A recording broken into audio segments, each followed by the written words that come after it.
Je veux entrer dans tes parvis, être à tes pieds, c'est mon désir. Je veux toute ma vie t'obéir et t'honorer, oh Dieu.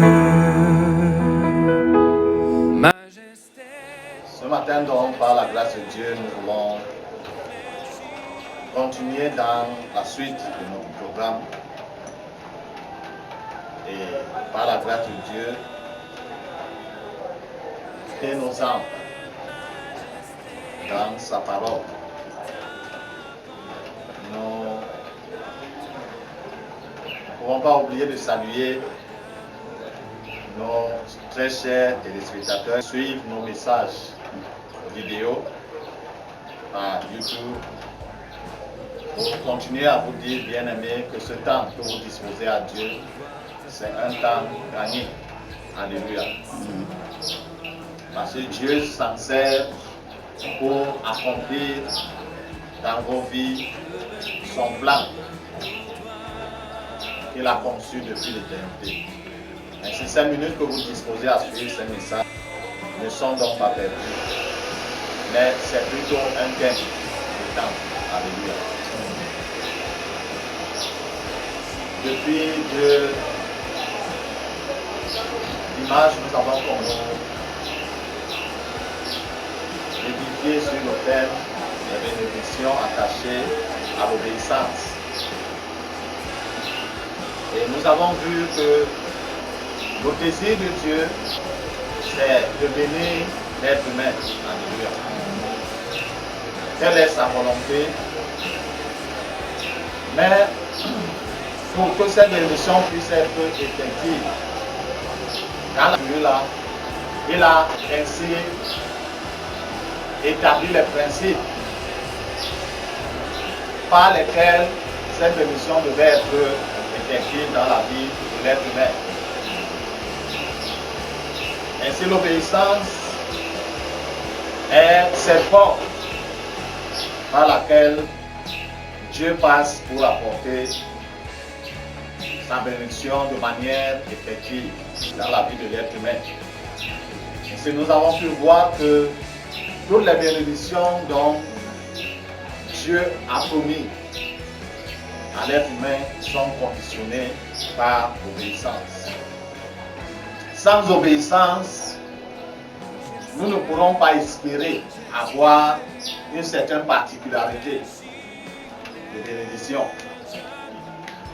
Comme la Bible dit, quand il pleut sur toute la toiture. La pluie ne fait pas la distinction que non, ici c'est la toiture d'un bon et celle-ci c'est la toiture d'un méchant. Ne nous tombe pas dessus. La pluie tombe très fort. Mais si nous voulons entrer dans la particularité de la bénédiction de Dieu, nous devons aligner nos vies à l'obéissance à sa parole. Il avait commencé à parler au peuple d'Israël, qui est un échantillon de peuple ou d'individus qui est en relation avec Dieu et qui devrait suivre les bases de la parole de Dieu ou les instructions de Dieu pour être. Alléluia.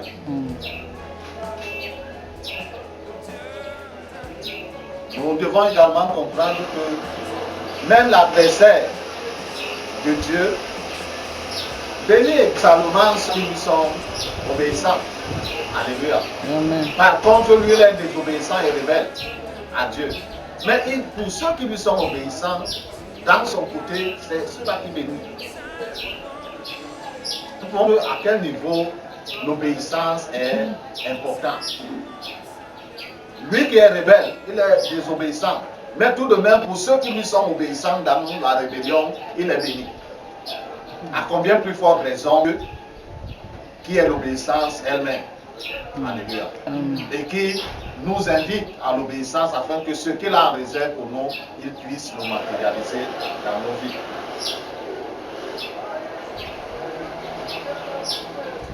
Et même le salut que nous avons ou que Dieu a disposé à l'humanité, cela également s'obtient par l'obéissance. C'est vrai que la parole de Dieu nous dit que nous sommes sauvés par la grâce de Dieu et par le moyen de la foi. Mais une foi sans obéissance à Dieu est vaine. Alléluia.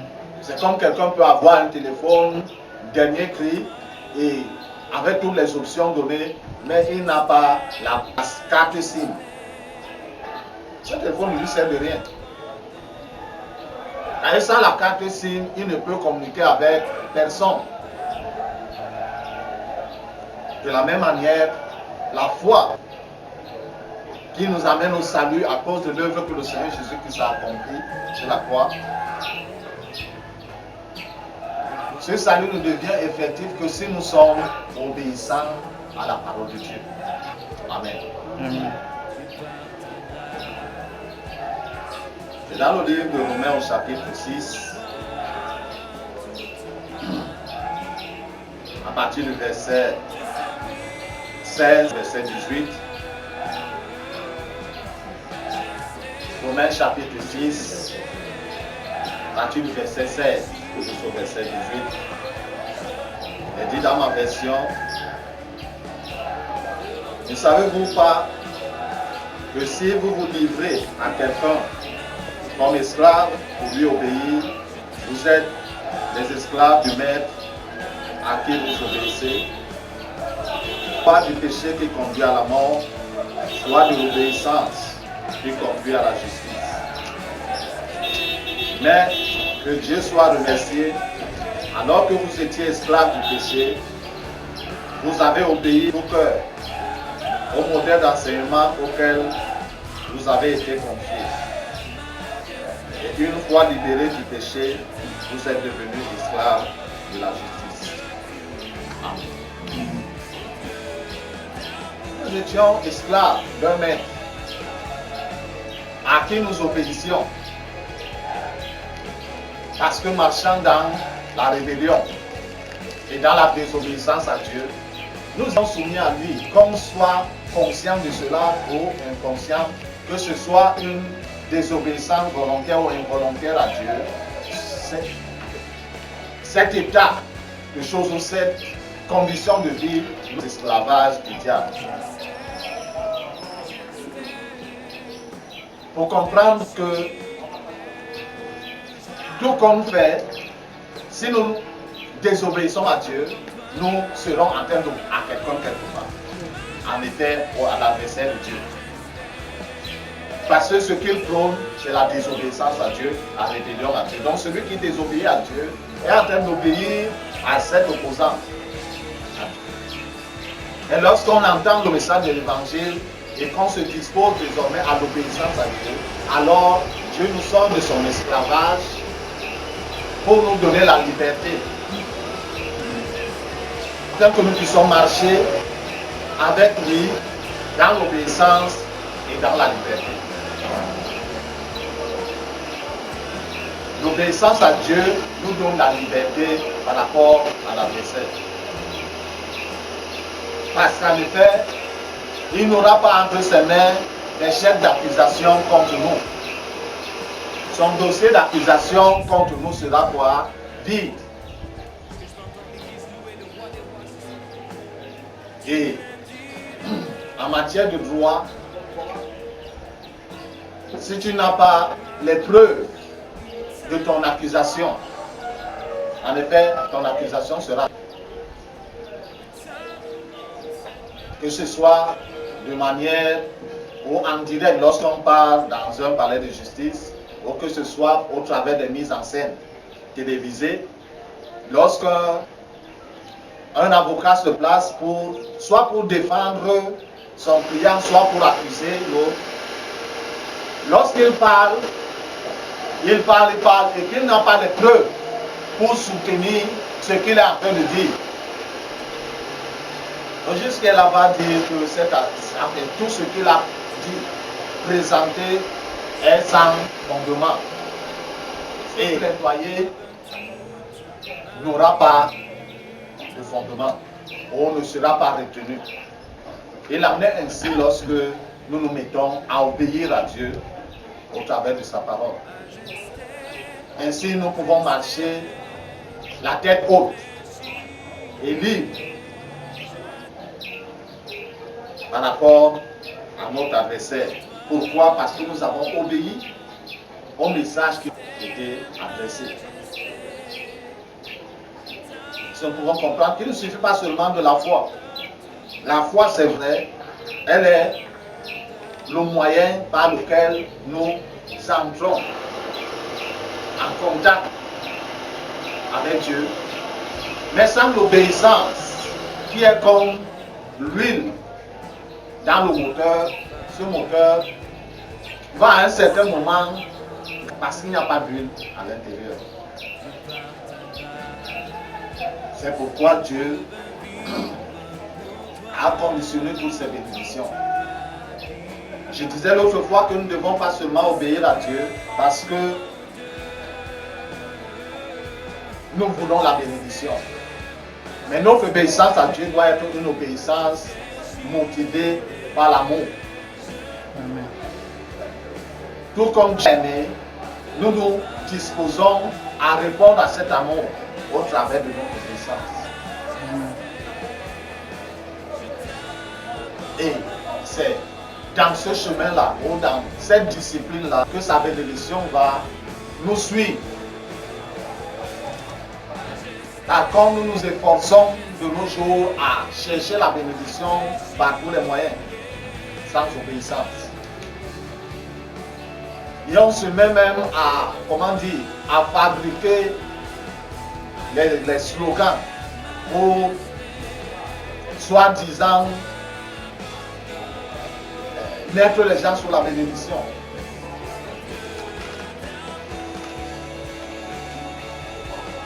Les prédicateurs se tiennent et disent, quelqu'un qui a une offrande, il va prononcer pour que l'on apporte. Et quand le fidèle entend cela, il se dit, non, si je donne 100 000 francs, non, Dieu va me donner un retour. Il vient, il donne ses 100 000 francs, il attend le retour de la bénédiction, il ne voit pas. Alléluia. Parce que il a obéi à un homme. Alléluia. On peut avoir obéi à un homme, même si c'est un homme de Dieu, mais que cette obéissance ne soit pas celle de Dieu. Et ce qui bénit, c'est l'homme de Dieu ou c'est Dieu. Alléluia. N'est-ce pas, c'est Dieu qui bénit. Tu peux avoir obéi à un homme, mais ne pas obéir à Dieu. Et lorsqu'on s'attend à la bénédiction de Dieu, elle ne viendra pas. Non, la bénédiction de l'homme peut arriver, que Dieu te bénisse. Et ce sera tout. Amen.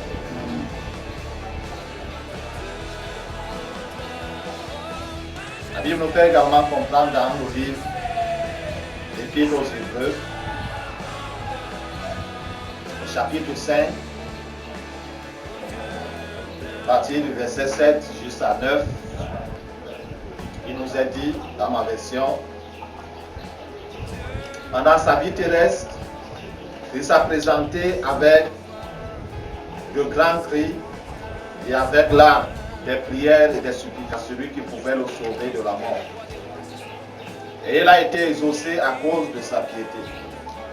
Ainsi, bien qu'étant fils, il a appris l'obéissance par ce qu'il a souffert. Et parfaitement qualifié, il est devenu pour tous ceux qui lui obéissent l'auteur d'un salut éternel. Alléluia. Le Seigneur lui-même, pendant sa vie terrestre, il a manifesté l'obéissance. Tout ce qui était lui, il l'a accompli. Alléluia. Et il l'a accompli par l'obéissance. Et par ailleurs, dans Philippiens, il nous est dit obéir jusqu'à la mort. À un certain moment, il pouvait décider de ne pas mourir. Alléluia. Mais cela n'aurait pas servi au dessein de Dieu pour l'humanité. Et c'est par obéissance qu'il est allé jusqu'à la mort. Et c'est pourquoi il est qualifié pour sauver tous ceux-là qui lui obéissent. Non pas tous ceux-là qui ont en lui. Alléluia. On peut avoir la foi en lui. Mais si on ne lui obéit pas, notre désobéissance annule quoi? Notre foi. C'est pourquoi le Seigneur nous invite à cette obéissance-là. Pour que notre parcours sur cette terre soit couronné de toutes ces bénédictions qu'il a prévues. Mais par-dessus tout, que nous puissions entrer dans l'éternité avec lui. Et si notre foi est requise, bien entendu, mais l'obéissance est davantage requise. Afin que pendant que nous marchions, que Dieu soit content de nous, que notre vie lui soit agréable, et que nous marchions malgré la faiblesse de notre chair, l'accusateur ne puisse pas avoir des sujets d'accusation contre nous. Parce que dès qu'il arrive que nous avons fauté quelque part, nous revenons vers Dieu pour lui demander pardon par rapport à cette faute. Et même si l'accusateur avait noté cela comme sujet d'accusation pour aller nous accuser, lorsque nous nous réconcilions avec Dieu, cette accusation n'a plus de valeur devant Dieu. Alléluia.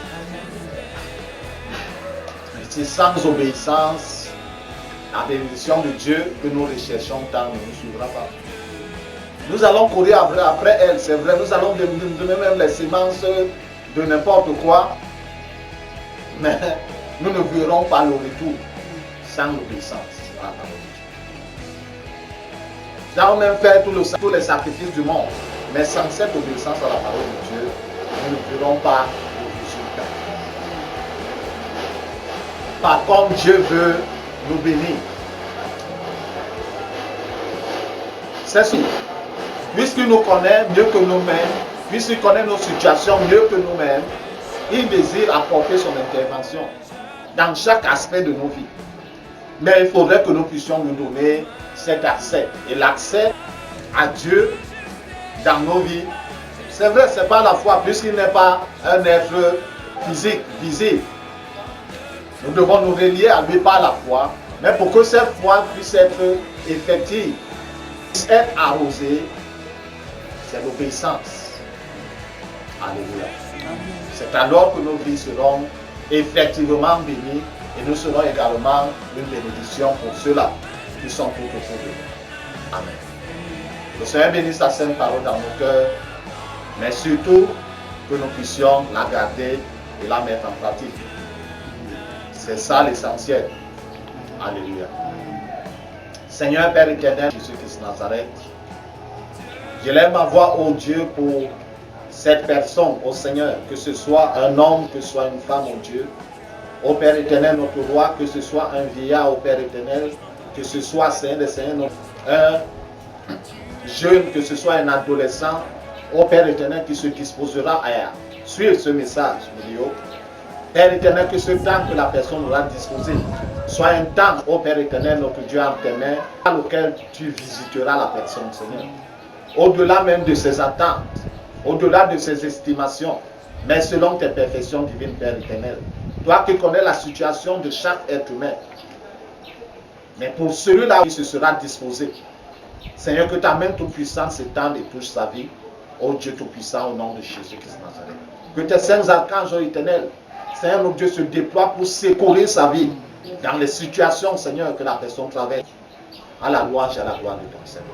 Merci, Seigneur, parce que tu es fidèle. Au nom de Jésus-Christ Nazareth. Amen. C'est mon désir. Je veux toute ma vie t'obéir et t'honorer, oh Dieu. Majesté, majesté, je fléchis les genoux devant toi.